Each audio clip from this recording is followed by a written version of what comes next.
Hello and welcome to the Poor Hammer Podcast, episode 52. I'm your host, Brad. This is my co-host, Eric. How's it going? Today, we have a really weird episode because I don't even know why I came up with this. Okay, I do, but it's dumb. Wow. What a selling point. We're going to be talking about the Dreadnoughts, which I'm aware I am speaking right now and not spelling it out, but we are going to be talking about the things that are not Dreadnoughts. The Dreadnoughts. Okay. I mean, we kind of already did this, but it was on our other podcast, and it was the Rabble-Knots. Yes. This one makes more sense as a pun. It really does, so I'll give you that. So, today's episode, we are going to rate on a very objective scale. Scientific Scale. Peer-reviewed and aggregated. We're going to rank every faction based off of how good of a representation of a dreadnought they have. And those that just have dreadnoughts get a pass? Yes, but let's get into this. Sounds good.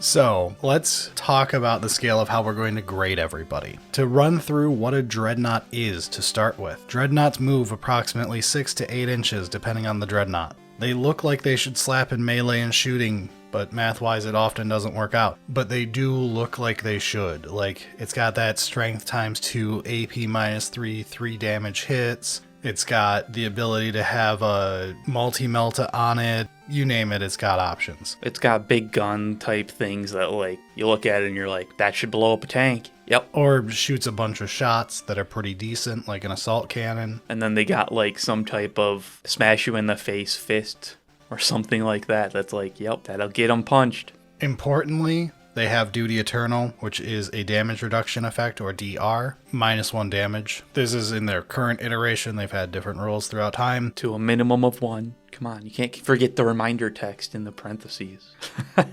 I consider this to be a core part of what makes them as sturdy as they are with their defensive stat line. Like, it's a core portion of their defense. Yeah. And I consider it part of the Dreadnought stat line, is that it's got Duty Eternal. I agree. I mean, like, their toughness 7-ish, which is, like, not bad, but it's also, like, on its own wouldn't make it that, like, sturdy. And importantly, the Duty Eternal helps because they're non-bracketing for the most part until we get to the big ones like the Redemptor. Yeah. And the non-bracketing ones are capped at 9 wounds or less. They're usually 8 or 9 wounds. And then you've got Duty Eternal to keep them alive and make that feel like a lot more than it is. Yeah, definitely. Importantly, they are vehicles, or we'll give monsters a pass too, because monster and vehicle are the same thing. Yeah, fair enough. They have explosions, which is important to me. Honestly, it really does feel like a Dreadnought should explode. Yeah. If it's bad or not in gameplay, like whatever, it should explode.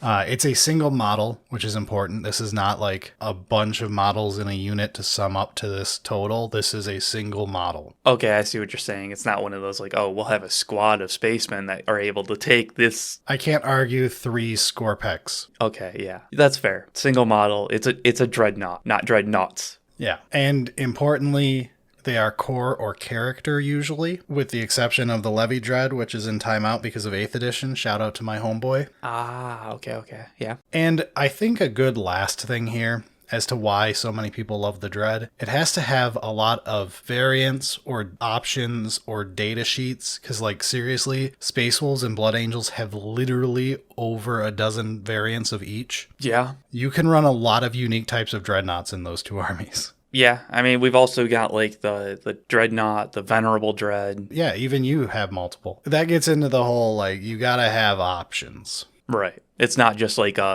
you have this gun, this melee weapon, that's it. Put it together and be happy. Gotta have options on your options. Okay, so. Who automatically wins by just having dreads? Okay, so we're banning Space Marines, obviously.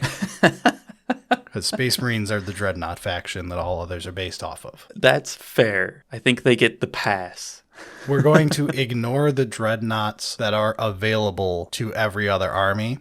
So Custodes, Greyknights, Chaos Space Marines, Death Guard, Thousand Sons, World Eaters we don't technically know this until tomorrow, but we're going to say they do. Any of the ones that have like actual literal Dreadnought. Yeah, if you've got Forge World Dreads or you have a Dreadnought, the name Dreadnought appears in your codex, those don't get to count. Yeah, these are the alternatives. But you can still win. Okay. If you have like something else that would be similar but is not literal Dreadnought. Yeah, so we're going to grade on a very scientific scale of A to F, just like in grade school, and Eric and I will be your professors for this. Hell yeah, dude. I didn't even have to get my PhD. Okay, maybe we should be middle school teachers. Also, with our audience, middle school teacher is probably more accurate. Let's go with that. All right, which faction do we want to start with then? I was going to say let's do Wooburg order, but I guess that's not a 40k thing. Brilliant. World Eaters.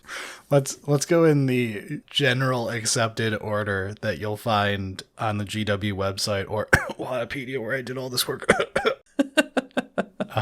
So let's start off with Sisters of Battle.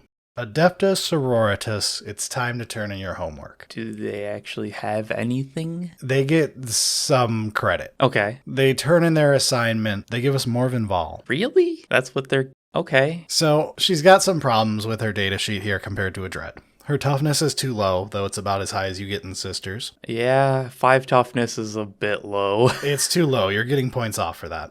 She's got no options. Points off right away. Pretty big. Her damage reduction ability is stronger than Duty Eternal, but it is a Duty Eternal variant. I feel like that's a fine pass. It's in spirit of like Duty Eternal, but like, hey, your little tweak on it. But she really doesn't fail any of the other issues. She's got the slapping, even if it doesn't mathematically work out in the shooting phase, but she does both. She's got missile launchers. She's got the character thing going for her. She's got the correct move. She has the correct wounds, not bracketing. She just generally feels like a Dreadnought other than that. It's just she's got a way stronger defensive ability that is Duty Eternal-like, and suffers in a couple other ways. I think the lack of options are the real sticking point for me. Like the toughness is a problem, but the lack of options are like, I don't know. I don't think so, man. Either way, I think we give them a C. It's a passing grade, but it's nothing special. Yeah, it's fine. I'll accept that, yeah. Now, Custodes can do better. We're ignoring their Dreadnoughts again. Right. Including the Telemon. So, what I came up with is a pretty famous character build that Custody players will know. Well, it's a variant because normally you would take a better Warlord trait than this, but I'm taking a specific one to make it a Dreadnought. We've got the Shield Captain on Dawn Eagle Jet Bike. And I built this out a little bit. So it's got the Reverend Companion Warlord trait, which comes from Aquilin Shield. This is Morgan Vol's Warlord trait thing where you take half damage instead of -1 damage. And again, that's fine. Slight tweaks to the DR is acceptable, in my opinion, so long as it's like it's doing that same thing. Yeah, the number can be different. The point is it has the rest of that normal sentence. Yeah. So the things that are wrong here... I just can't get past the movement. This is unacceptable to me. Yeah, the 14-inch fly, way too good to be a Dreadnought. What are we doing here, man? The Dreadnought's supposed to take 4 turns to get to the opponent. Yeah. Also, technically a bike, not a vehicle, doesn't explode. Oh, that's so dumb. Bikes are not vehicles, Eric. I hate it. Welcome to 40k. Chariot's also not vehicles. Yeah, right. So it does squeak by for me with T6 just below. That's fine, I think. It's close enough. You need a Warlord trait to get DR, which to me is a little knock against. But they pass by my very scientific margins I've come up with. The only real sticking point to me is it moves way too fast. I'd be willing to go up to like a solid B for this one. It's all there in spirit, but I think I can't get past that move. B-. Okay, B- is fine. Like, you did the right work, but you need to think about it a little bit more on the next iteration that you submit. Okay, it's time for another loose candidate here. We've got AdMech. Okay. I mean, I don't know if AdMech has things that are, like, tough. We once again are going to fall back on a named character. Okay, I mean, that could help. So we're going to use Belisarius Call, the big man himself. So, Call, if you give him his Warlord trait, ends up with Masterwork Bionics, which gives him his 4-up invuln and also gives him Duty Eternal, Disgusting Resilient, whatever you want to call it, DR. Yeah. So, Call gets points for nailing the awful movement. Yeah, 6 inches. Let's go. Hit that one right. He does lose points for being optionless like Morgan Wall. And there's no generic variant of him or anything. Right, which is kind of a problem. Does he explode? No. No, he does not explode. I like how you question that. Like, oh shit, does he explode? It's AdMech. You never fucking know, man. It's weird because he is a monster, so I just assumed he exploded, but I guess he doesn't. Kind of weird. Yeah, and I think monster, vehicle, that's comparable. They're the same thing. And I'm not knocking points off because he's a named character, because like Murderfang exists and stuff, and Bjorn and all those. So that part doesn't get him points off. Weapon-wise, he doesn't really have the options, but they're looking about right what you'd see. Strength 10 on his assault weapon. Pretty cool. Yeah, his little hand pistol thing. It looks great on the stat sheet. Yeah. So overall, I want to give him like a C+. I want him to be just below Custodes because I want to cause him emotional damage. Okay, sure. You know what? I don't understand that because lore reasons, I'm sure, but I'm sure audience members will enjoy that. No, I just think that AdMech players will be annoyed that they're just below Custodes on this. Okay, fair enough. So let's move into the Guard. They're a rough one. They're just getting in here, like they turn in their homework assignment, but only just. So for Imperial Guard or Astra Militarum or whatever you want to call them, I debated Ogryn Bodyguard being allowed.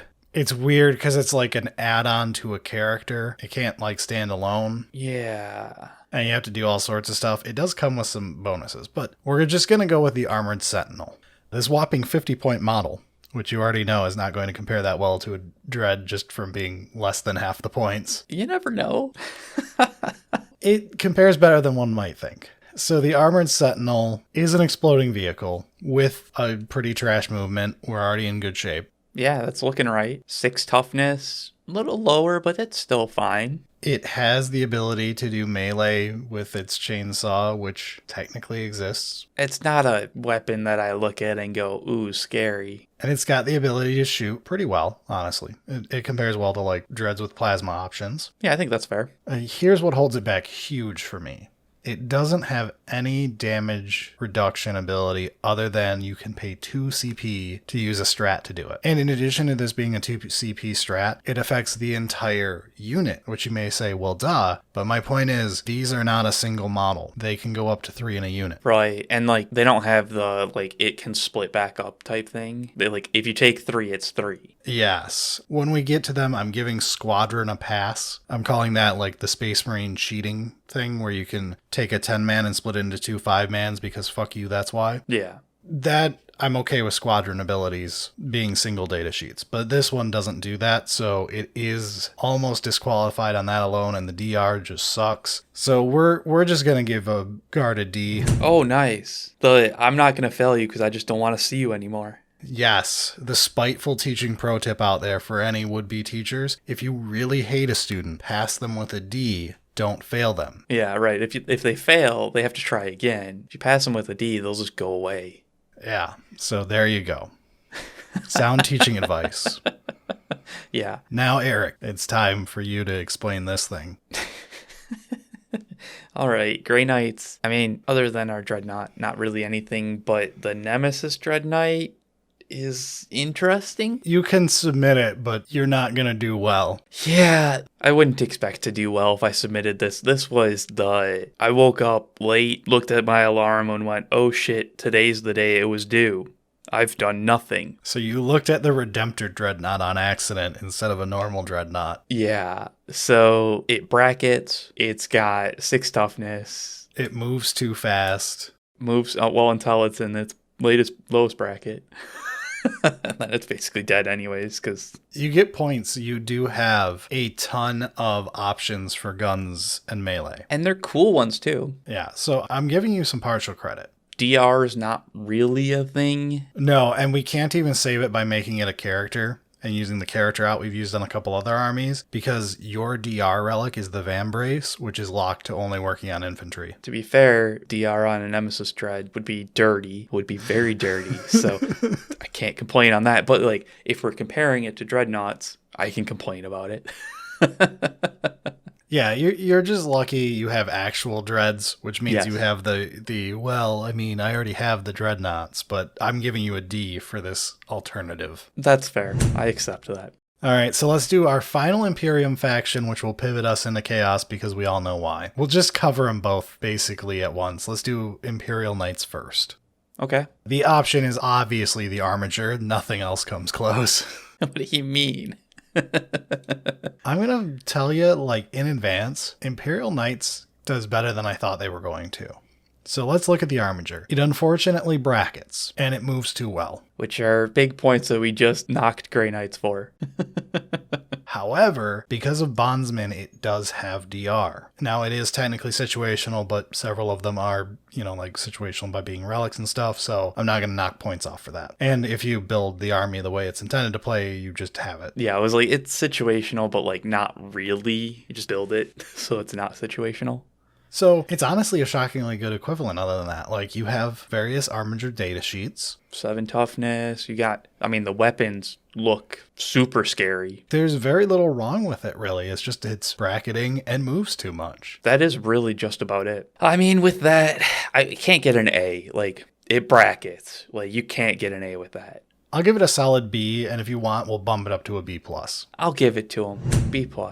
So let's hop over the fence. Look in the mirror, and we see the other knight army, Chaos Knights. Yay. So everything we just said about our loyalist brethren is true, except our ways to gain a DR effect are more limited. We've got a fight phase stratagem we can use, or we can use a Fellbond household and get a DR that only works on strength 7 or less, like Orks' version with Ramshackle. Okay, it is more restrictive, but it's not terrible. Like, it's still gonna come up. We do at least have more variants of the datasheet available because we have the new War Dog. Everything has its own name now. Okay. Which exchanges pretty evenly with all the options that were available before. So, it's fine. The weapons, again, similar thing. They're scary looking. I'd say let's quit while we're behind. We'll call it a B-. It's not that much lower. Yeah, B-. That's fair. We'll sit them with Custodes.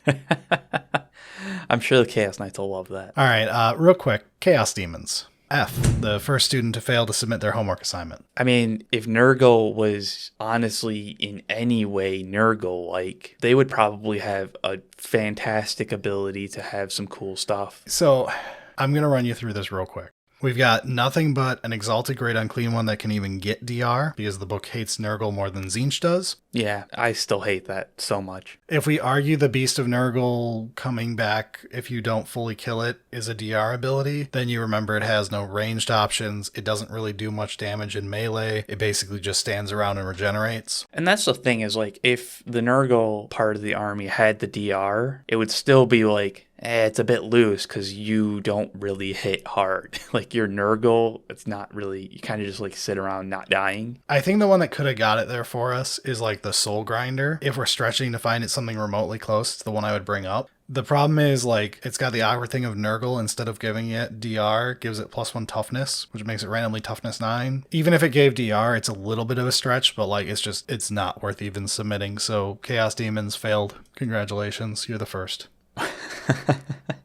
There's other problems in that codex. Having no Dreadnought equivalent is not the main problem with that codex. It failed partially because the codex hates Nurgle. So let's move on from that disappointment into, I guess, Brad.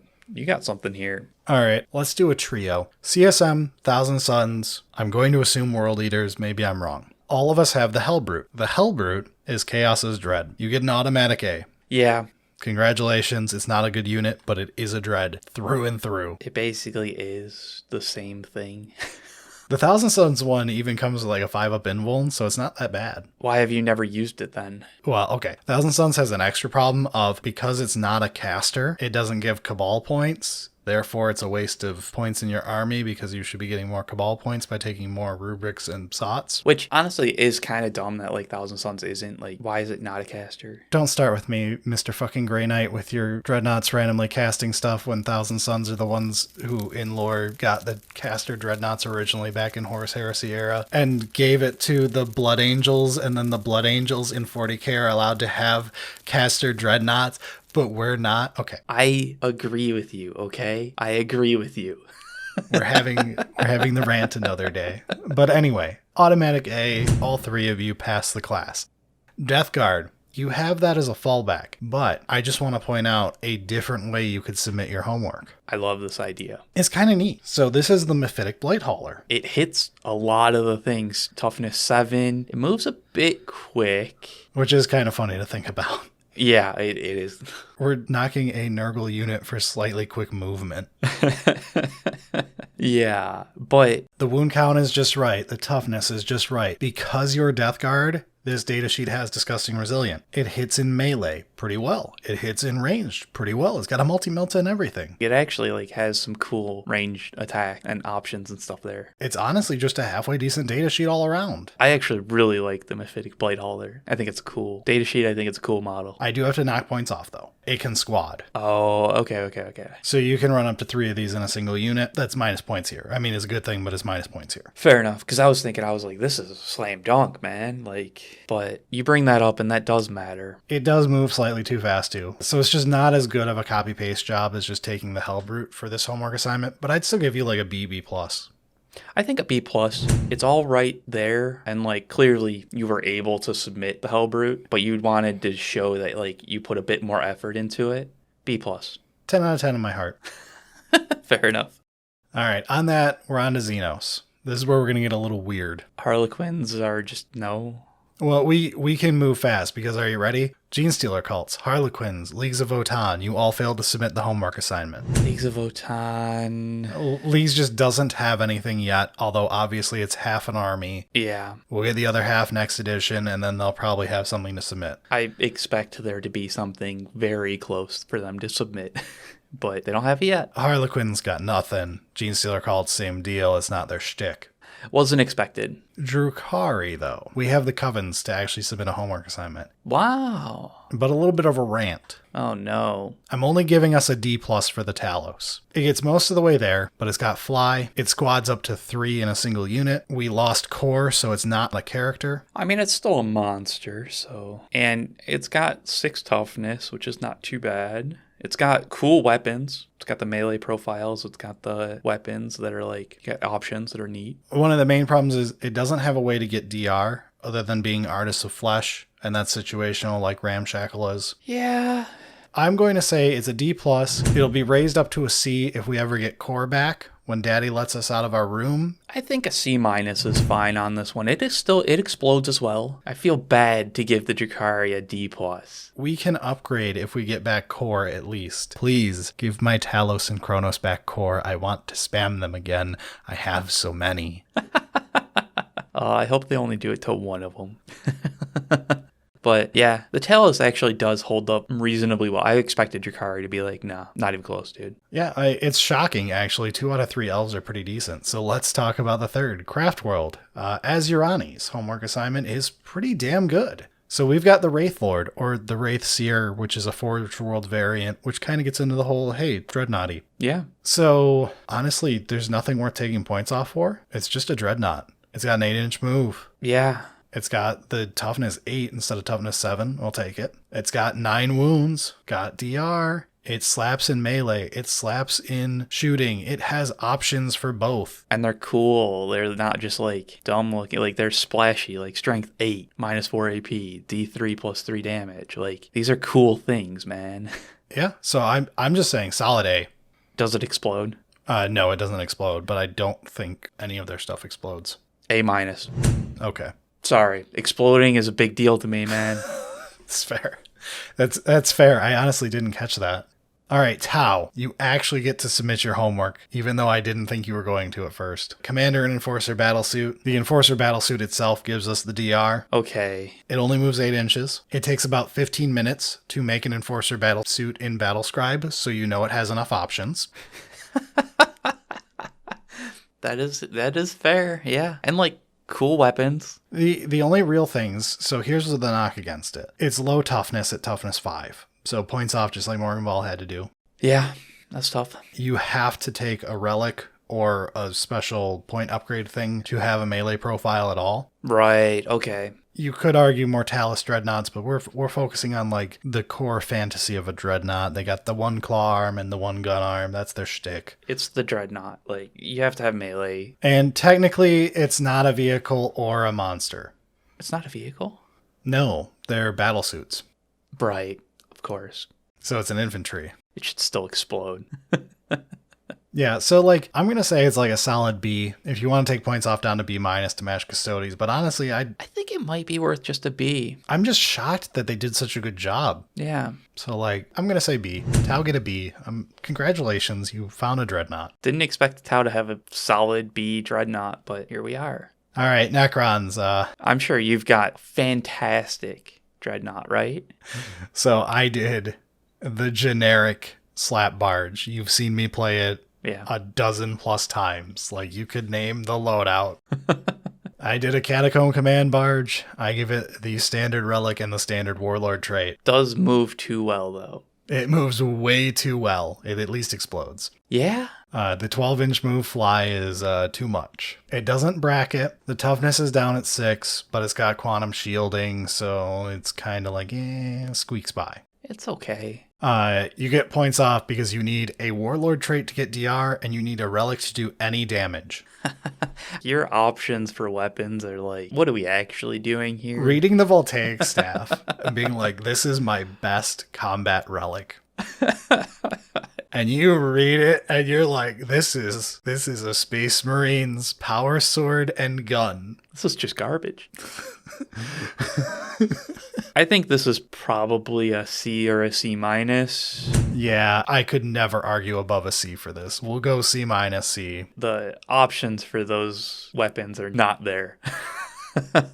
No, technically there are options. We just will not choose them. Okay, yeah. Yeah, we're on to you again with Orks. Hey, Def Dreads, what is up? It's the Ork version of Dreadnoughts. Yeah, it's literally Orks copying the Beakies. Yeah, so I think we've got a pretty good winner here. It explodes, obviously. A vehicle that explodes in Orks? Never heard of it.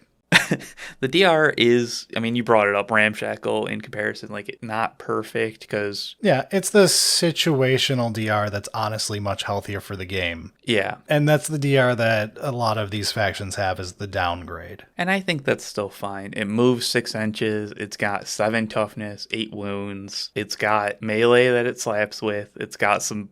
You almost said good shooting, but it don't. It's got some cool shooting, okay? It's different. You can take Scorches and have okay shooting, but it's not as fun as taking like a custom Mega Blasta or something. This is a Def Dread, man. We're not going for like statistically good. We're going for 8 strength, minus 3 AP, and D6 damage. Like, we're doing dumb, stupid stuff. We're Orks. Don't forget, only D3 shots. Well, of course, yeah. If you roll a 1, you take damage like you're shooting plasma, and you hit on 5s. Yeah, but it's cool. Hope they don't have dense cover. Yeah, but it is tough. Okay, your shooting's inaccurate if you don't take the Scorches, and technically you have the lesser DR. You're a squadron unit, which means you can squad up like the armatures, but you split on deployment, so I'm not counting it against you. Yeah. There's no real other negatives. You hit every other point. The 6-inch move that Dreads have, the T7 that Dreads have, like bam, bam, bam. It's a Dread. It very much is Ork's copy. It's just slightly more Orky. I gave the Hellbrutes what? A solid A? I'm just giving this an A minus. Yeah, it's probably better than a B plus, but it's not a full A. Yeah, it's with the Wraithlord, tied at A minus too. Yeah. Yeah. Okay, it's time for the last one. This is the one that caused me to do this episode. It's time to see Paul Allen's card. We're in Tyranids. So Tyranids have an obvious choice. The only student to get an A plus on their assignment. We have the Carnifex. The Ultralisk. Okay, so Carnifexes are just the winner here. So let's talk about this. I remember this being brought up when you were teaching your wife. Yes. And it was like, how did you build? Did she build the Carnifex, or did you just give her a loadout? Because that thing's a nightmare to figure out. The Carnifex comes with the world's longest datasheet. Like, let's just appreciate the datasheet. So, to say it has options is an understatement. The options portion of this datasheet is almost as long as the datasheet for the Silent King, which is not a simple datasheet for those who don't know it. There is 4 variants of this datasheet in addition to a unique character. Wow. Like, there's the Carnifex, the Stone Crusher, which is the Forge World one, Okay, yeah. the Screamer Killer, and the one that no one uses. I forget his name, though. But there's another one. And then you have Old One-Eye for a named character. It is, like, dead on how Dreadnoughts look in, like, Space Wolves or something with the name Dreadnought. Yeah, I mean, all the weapons loadouts are cool. It's got the ability to shoot with some pretty cool stuff. It slaps in melee. Yeah, slaps at range, too. You get a heavy venom cannon. Oh, boy, does that do damage. Yeah. And, like, there's nothing this doesn't hit. So let's do the original list. Ready?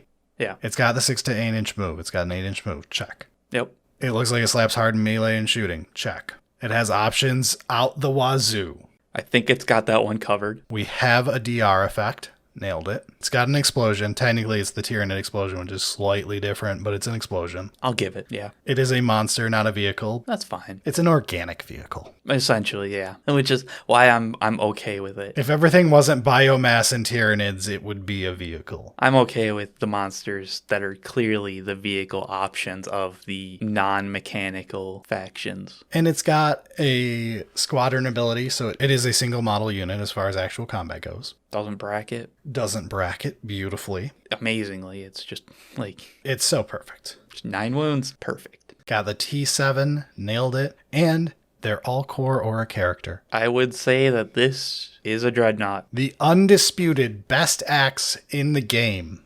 Wait, wrong game.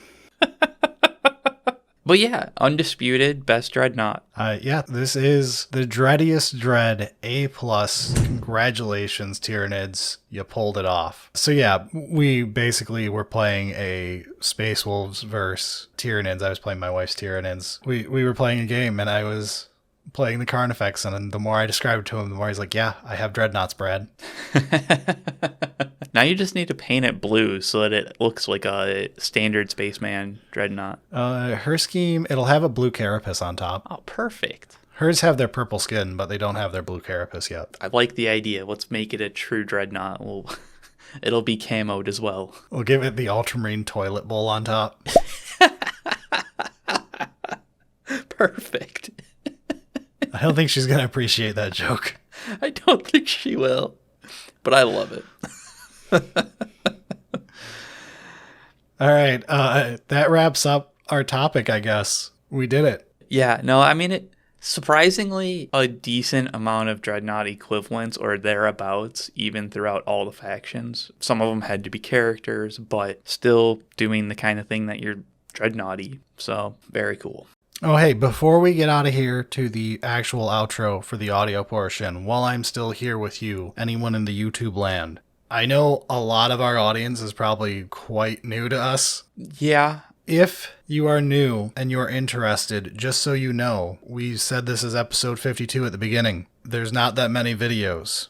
We didn't make videos for these episodes until quite recently. So if you want to listen to like everything before then, you can find a link to our website and the RSS feed, and it's on like Spotify and all those places. And you can go listen to all the episodes because these are all podcasts that get turned into videos. You may end up seeing some of the backlog become videos later if we need a week vacation or something, but like for the most part, hey, there you go. Also, usually we release the audio only portion a couple days before we do the YouTube video. So if you want to get a sneak peek, there you go.